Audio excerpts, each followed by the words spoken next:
Okay, so after watching the video,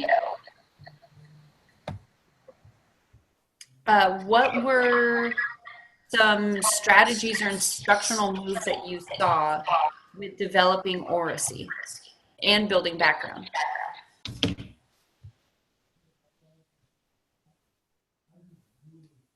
Movement.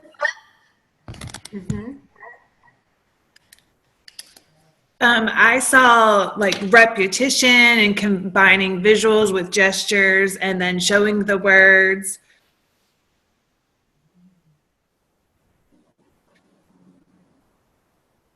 Partnering kids up with another person.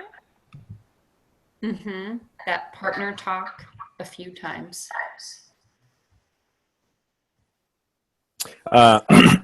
Since verbs are actions, she was moving to the verbs, like putting the action together with the movement. That was cool. Mm-hmm. And she totally went from speaking and looking at words and matching and then to the writing and the intensive word study. Yeah. Yeah, she even jumped to, which we'll talk about more in a couple minutes, but she started to jump into that word study. She took the oracy to literacy. Mm-hmm. And even before she had any words up, like they had just the pictures and then we're practicing the words and the movement, just speaking them. And then she even like brought, and I think we only saw one, but she brings up a few students to lead to the whole group, what they practiced a few times. And before that, I noticed also she modeled and had the kids model as a whole group what they were expected to do later on in small groups, and gave them even those cues on this is what you would say and this is what you would respond. Mm-hmm. And in thinking about, this is not an AVID or any other initiative, but so much of the strategies and the pre-teaching of expectation activity align with what we're doing with AVID and all of those initiatives in Bremerton School District. So it really kind of works nicely. To give some names or in your book as we move further, and I'm in the nicest way gonna move, if I can, just to get some feedback coming from someone. Okay, so in page 80 of your book, again in chapter 6, it goes into specific strategies to support the development of background knowledge and formal language. And a lot of these are hopefully ones that you've seen before, like just like the ones we saw in the video. They're not new strategies necessarily, but it's putting them right at the beginning to really be thoughtful in how you're developing language. And then we talked about strategies and instructional moves we saw, but also the language you heard from kids. They were practicing it with their partners. They were practicing it with each other. Like Stacy said, I think she was looking, or maybe it was Eve, like they were looking at what they were going to do and even modeling a type of language that would be appropriate. So starting on page 80, there's a list and descriptions of some strategies specifically for developing oracy and academic language in there. And the thing that I would love to really draw your attention to also is on page 84. It gives, and it starts on page 83, but it gives just kind of a list of, even though these are just a sample of strategies, in whatever you're doing, whatever strategy you decide to use, kind of what you want to make sure you are doing for developing oracy and building background knowledge is a beautiful list on page 84 about promoting student-to-student interaction, making sure that there is a structure and a purpose and intentional oral interaction between students, that you are preparing them for the literacy activities that you're going to have them do, and that there is a place for all students to participate. So even though we're not, we're trying to get away from just the call and response of a single student, or pull from a popsicle stick and put that student deer in headlights without having a lot of prep work before that, or making sure that they feel comfortable. So how are you making sure that all students are able to access and to participate, even if they might need a little help in getting to the level of language you want? And the other thing that I want to draw your attention to is, and again, a lot of this shouldn't be new, but in supports for language acquisition, and this is when we talk about developing oracy and building background for students, it is absolutely critical in a dual language classroom, because like we said, 50% of your students are going to be language learners at least.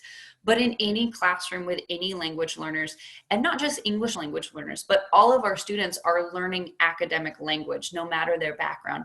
So being very thoughtful about what supports you're using for language acquisition, and trying to, on the other side of your brain, thinking about UDL, that universal design for students, so that they have multiple supports for every type of student to interact and to engage with the content and the language learning. So having sensory supports like pictures, having actual manipulatives. Right in the beginning, she pulled out that plant and was talking about the green leaf on there and how that's important. Using models and figures or diagrams, how we have she was doing the life cycle of a butterfly. So having that graphic organizer for that cycle.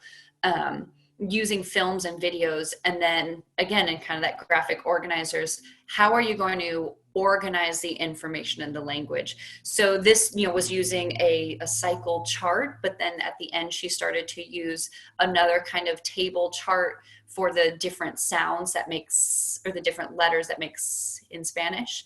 And then the interactive supports too, thinking purposefully about how you're grouping students to talk to each other, and how to work together, not always falling into, and it's wonderful, but not always falling into like, turn and talk to your partner, talk to the person across from you. But how are you changing who they're working with, and also thinking very purposely and planning who they're working with, so that you're ensuring that you are supporting all students. So just kind of and then the idea too, that with that, whenever you're creating those illustrations and diagrams, or doing the charts and graphic organizers, keeping in mind that it needs to be created by and with students, because who are these ultimately for? And I put this on there as a note to myself too, because I have fallen into, and I continue to fall into the trap of wanting my anchor charts to be really pretty and having them up on the wall and maybe in theme. But the purpose of them is not to be pretty decorations for my walls, but that students are going over and using them. And by having those students come up and write on the chart paper itself, giving them ownership to be a part of creating the learning.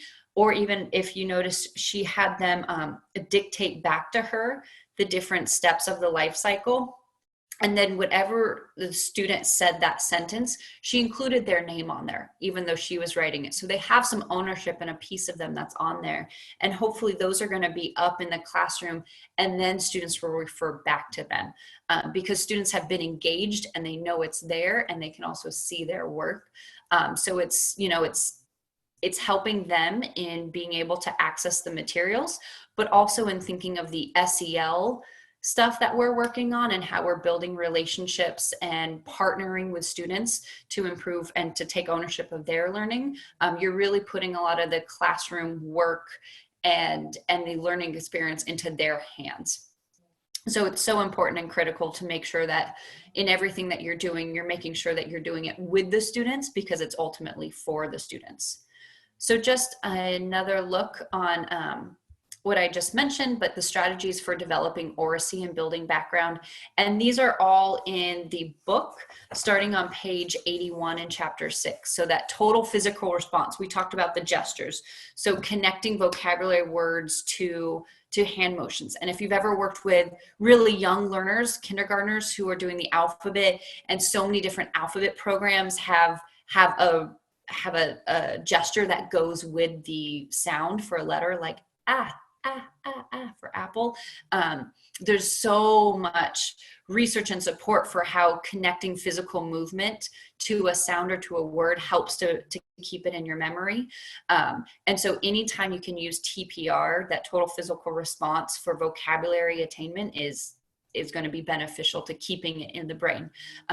Adapted reader's theater, concept attainment, which is that idea of trying to understand things that students already know about a concept. So sometimes it's drawing a diagram of, what we know about whales and adding all their thing, or it could look more like a KWL or something like that.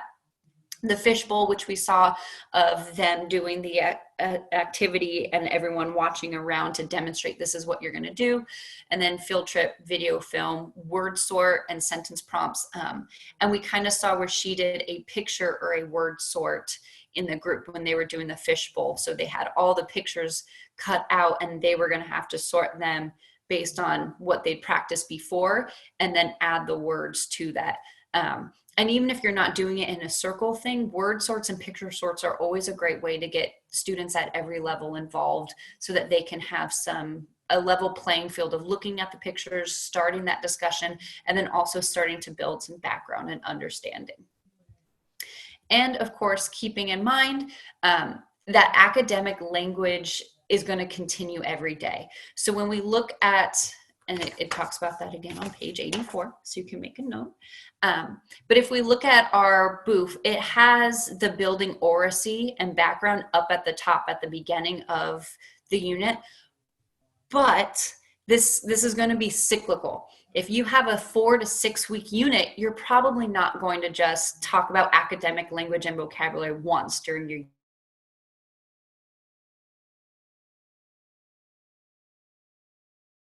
We lost the audio, I think.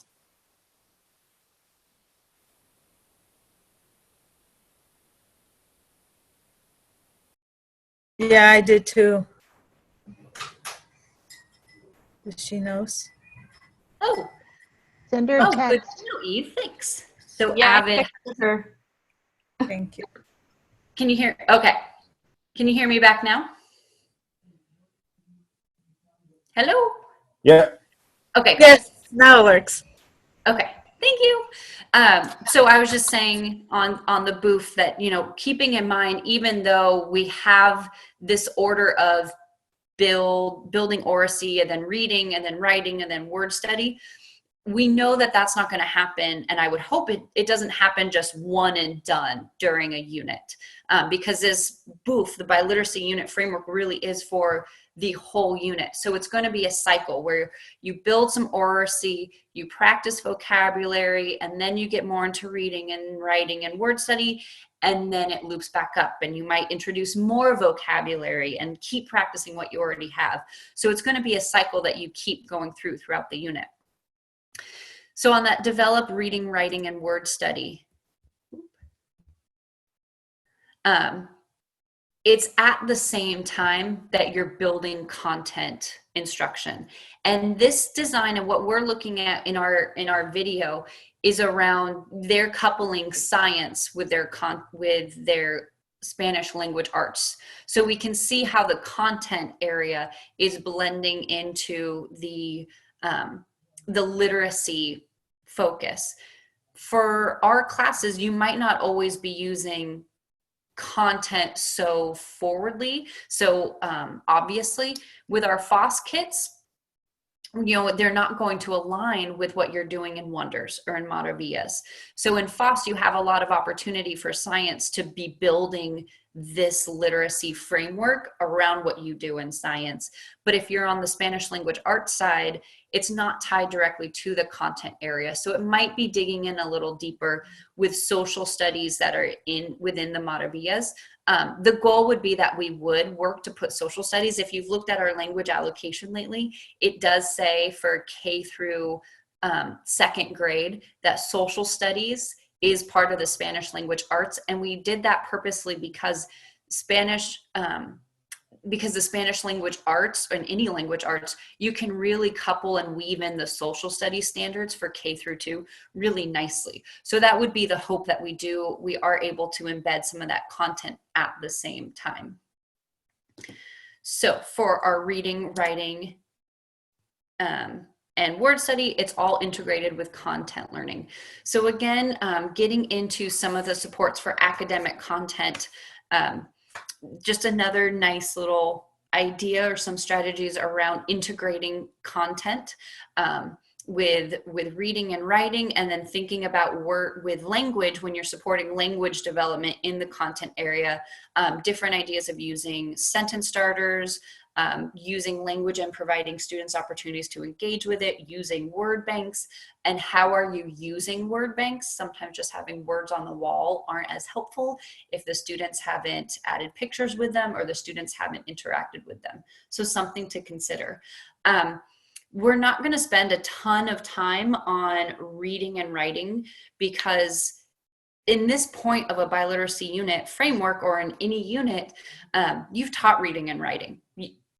There's not that much different. What might be different is the actual language that you're teaching in, or how some of those stages develop between teaching for Spanish literacy versus teaching for English literacy. But this is where you really teach reading it.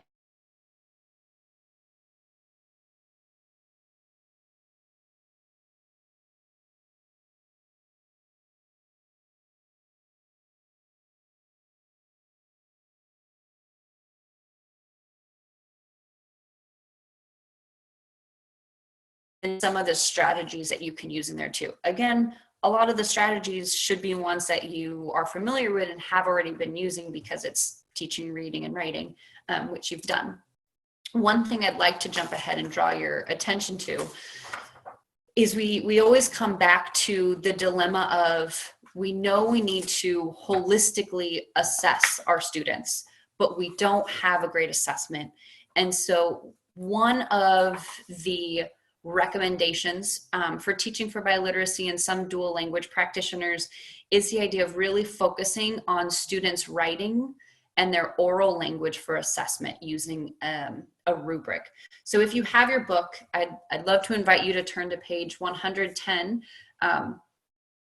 And it asks that teachers, and if you're in a one teacher model, you just do it. But in a two teacher model, you would do it with your partner teacher and develop a rubric for assessing your students, either in their writing or in their oral language. And if you look at page 112, it has a nice example of what that would look like exactly.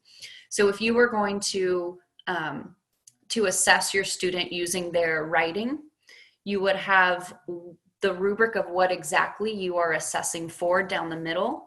And then on either side of it, you would have space for notes or evidence in Spanish and notes or evidence in English. So this would require you and your partner teacher both getting a sample of your student's work and then looking at it together of, what are they doing well in English? What are they doing well in Spanish? And where are the gaps that we still need to fill in? If you are in kindergarten or first grade, it might start more with oral language.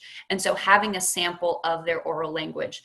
In the video, what she doesn't note to, but what we know is going on in the background, when she had that student dictate back to her exactly like the first step in the life cycle of a butterfly, and then the next one, and she put the student's name, it's not just so that they have ownership on that anchor chart, but that is also a way of formatively assessing that student and their oral language, because she wrote down verbatim what that student said.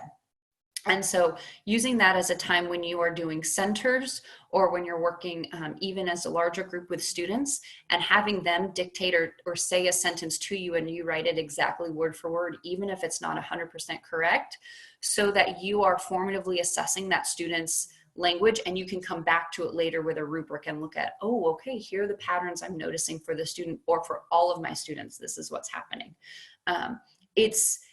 It doesn't also have to be a formal assessment in that same way. If you're asking for writing samples, it doesn't have to be your summative assessment or your end of the week writing sample, but using any writing that you're doing, whether it's in a journal, whether it's in their science data journal or avid note-taking, that you use those samples to be formatively assessing your students. So that's one of the big ways that they're really trying to encourage you to use that productive language to assess your student in both English and Spanish to get more of that holistic view of their language abilities. And just a reminder, in the booth, it's organized very purposefully, and with any students, especially language learners, I'd always encourage you to remember that oracy always comes before writing. Another way to say it is make sure you practice speaking it before writing it. Anytime you have this, unless it's a silent journal response and it's just their check-in for the first thing in the morning, before you ever release students to go ahead and write, give them the opportunity to practice either with a partner, using the sentence stem or the sentence prompt, giving some kids opportunities to practice, they can say it out loud to you, giving some examples, but always making sure that you're practicing speaking it before you writing, to really try to get promote that self-talk and for them to narrate what they're about to say to map it out. So reading and writing, you have the chapters on it, but it's not too dissimilar from what you've already done.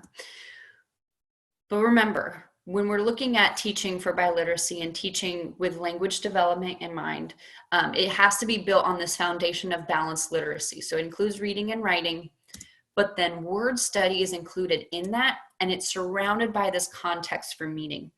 And how this is different from a lot of curriculums or language program, or not language, literacy programs, or just teaching in general, is when we talk about word study, like our phonics, our grammar, our word choice, things like that. So often, those are our interventions or our centers that don't have any relation to the actual content or theme that we're doing. So one of the things that we noticed in the video, and sorry if you heard this already, she went from oracy and then it kind of developed quickly into another few areas, but that's okay because that would be a whole group lesson. But she goes into the word study with the different letters in Spanish that make the s sound, and that word study comes from the words that she was using in the oracy building. So the different words that were chosen had the purpose of making sure that they include the s sound so that could be the focus of phonics. And it's reciprocal and going back, because sometimes the phonics might help build what you're doing for your oracy building, and sometimes the oracy and the vocabulary is going to drive what you're doing for word study and phonics. But the goal being that the students aren't using totally separate words and totally separate sounds for a whole other separate phonics or word study component or fluency building of their curriculum to build their literacy. Because then we know that it's students and people in general struggle to keep that information in the brain when it doesn't have some context to go into. And this is just kind of another, and this might be a repeat of what I just said, so I apologize if you're hearing this twice. But again, just reiterating, one of the reasons why we so much try to encourage the push-in model for English language learners, and also having interventions or small groups within the dual language classroom and not as a separate curriculum that students are getting, because it should all be within that context of what they're already learning in the classroom. And then similarly, on the teacher side, it forces you, if you're doing Spanish language arts, there might be a little bit of changing, just like the ant hormiga example. You might have to be very methodical and maybe change a little bit of some of the words that you're focusing on in your vocabulary and in your phonics, based on the content that you are working on and the language development that your students are needing at that time. It's really fun. So with that, looking at word study, in dual language. In our book, it says chapter 8, but I put the correct page. So it's actually chapter 9. I'll need to change that on my slide. So chapter 9 starts on page 114. And again, selecting the words for word study, it's really important to understand what your students' language needs are and thinking about how language and literacy develops and what would be appropriate for your students. In our resource folder, there is a comparison of Spanish and English with the idea of word study. So we kind of mentioned, it was at the end of our last session, we talked afterwards, and there was a little bit of a discussion, and there's more to look at, but this is just a small snippet of thinking about Spanish literacy development is a little different than English reading development. Of course, it's a different language. It has a lot of different characteristics.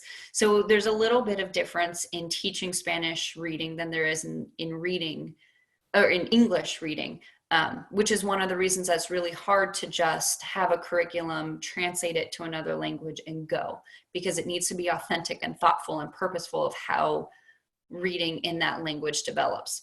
So in your resource folder, if you want to take a look at any time, and I can make sure I share that with you again in our follow-up email, but there is a document, and I think it's titled Comparison of Spanish and English, and it looks at some of the different components of word study and what you would look at in that phonics and foundation building with students and how it would be different from Spanish to English. So a little bit of understanding there. And that is also in your book a little bit. It gets into that too. If you read through chapter 9. Literacy development, as mentioned, it's different between Spanish and English, not just in word study, but in literacy development of Spanish is more, you learn all your vowels and then you add consonants so that you are learning to read through syllables. Whereas English, we rely so much on blending. First you learn your sounds and then everything is about blending. So understanding the literacy development in the language that you're teaching. And just an aside too, keeping in mind that for most of our classes, in at least K2 for the primary grades, we're focusing on developing literacy in Spanish more at first. So every day you are doing some literacy development in English, but the heavy lifting and the foundational reading skills are being taught in Spanish language arts. So it's not a huge, it shouldn't be a huge freak out if you're teaching on the English side, that you're going to have to be doing all this and fitting everything into your half day with students, because the Spanish language arts is where those reading skills are going to develop first. And we're supporting English literacy development through integrated content and through another just supportive English reading block. You're not teaching a full English literacy curriculum or whole group reading block in your halftime. In the book too, it gives some great information and something to pay attention to about word walls in Spanish. So again, in kind of that comparison, it's not as important in Spanish for a word wall to be alphabetical, because if it's not, and I mean alphabetical in A, B, C, D, E, F, G, because that's how it wouldn't be arranged. So there's different ways, but it might be arranged by initial sounds. It could be arranged by word families. It might be arranged by syllables. So there's different options, but it wouldn't typically look the same as English, where our word walls are usually A, B, C, D, just with initial sounds. And then last but not least, one of the kind of different or new strategies in word study for Spanish is the dictado. And the dictado is an idea that a teacher is dictating like a sentence, or as they get older, it might be a little longer, to the students, and they write it, but it's the same one during the week. And they use that same passage or that same dictation to look at different parts of language and speech. So it might be looking at how you're adding accents on different words. It might be looking at writing mechanics of where you're putting your capitalization or punctuation. But it's another great strategy that could be used in English as well, but it just seems that it's more common in Spanish. And please, someone correct me if I'm wrong. That's just what I have heard and learned.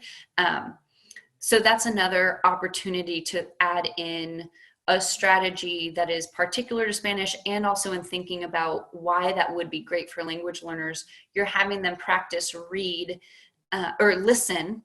So getting that receptive language and then writing it down, put it to productive, and paying attention to all the different sounds, the pauses, and trying to pick up on a lot of those nuances that are really important when you're learning not just a first language, but a second or third language that you maybe haven't been hearing since you were a baby. So really important strategies that happen in chapter 9 as you get to word study.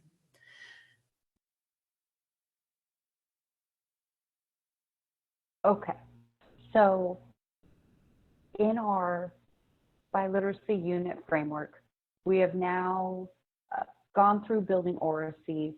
We have worked with our students on reading comprehension, writing, and word study, all integrated with our content area instruction.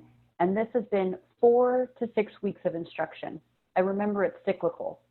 You're not just building oracy and doing reading comprehensions and writing and word study lessons once. You do them during the week, and then you do another week with them and another week with them. So it's 4 to 6 weeks full of instruction. And then after those 4 to 6 weeks, the students get their end of unit, their summative assessment. And that is where we enter the bridge, the thing that's at the bottom of our booth. And the bridge, when we talk about it, is really something that makes the Teaching for Biliteracy book and coaching and principles different than other education programs, and something that is particular to dual language programs, because it's a time for students after they have done everything else that they focus on the meta-linguistic skills and start to develop those analytic skills, understanding the differences between English and Spanish, both as a language and culturally, and really develop that brain science part of language. So the bridge, like it says here, happens after the summative assessment, after students have already had, they've already mastered the language that they're going to use in that unit. They have done everything with the unit, and then this is after they've been assessed. So a little bit about what the bridge is and what the bridge isn't. So like I said, the bridge occurs after the students have already engaged in oracy building, in reading and writing about the content, and then after they have learned that concept well, and after they have had their summative exam on that content. The bridge is not an opportunity to reteach the content in another language or to help translate something for students because they might not have understood. So that's really one of the reasons why it's so important for the bridge to come later. We don't want to be doing it every week because we don't want students to ever rely on the idea that this content that I might not be understanding, I'm just going to learn it again in my language later. So it's not that translation piece. And it's not flip-flopping. It's not one teacher saying something in Spanish and then quickly flip-flopping to English to help them. So it's an opportunity for students to put new labels on something they've already learned. And we call this transfer. When you learn something in one language, you don't only know it in that language. If you know the content, you have it in your brain. And then learning about it in another language just helps you to put those labels onto a concept or content area knowledge that you already know. It's an opportunity, like I mentioned, for students to focus on meta-linguistic skills so that they're building that thinking about language, understanding that they know different contexts of when to use certain language, and that they are having direct instruction on some of the differences and the similarities between the two languages they're learning in. And it is not a list of words provided by the teacher, and as you'll see, that's very important. it is words that the students are helping you to come up with. And they should be the words that you've already taught about in vocabulary and in your oracy building and in your unit. But then with the translation, with having them in English, the students are going to be your resource to help with that. And like I also said again, it's about compare and contrasting the elements by language, but it is not their English literacy instruction. So when we have that specific time for English language literacy development during the day, it's not that you're doing the bridge every time or that this is taking the role of the bridge. And then making sure it's planned by the teacher. That's very important, that thought has gone into this. It's a part of the booth, so that it is a time that you can plan explicitly what you're going to be focusing on in the bridge. So for video 2 that you're going to watch, the bridge, again, it's the same unit that we watched the oracy for, but I would like you to pay attention to the strategies and instructional moves that you see again, and focusing on the language that you hear and see from both the teachers and the student. So what type of language are they using? Formal, informal, how are they using it? And then also, how are they using English and Spanish? And how is the teacher using it versus how is the student using it? So go ahead and watch the video, and then we will come back and share and reflect on that.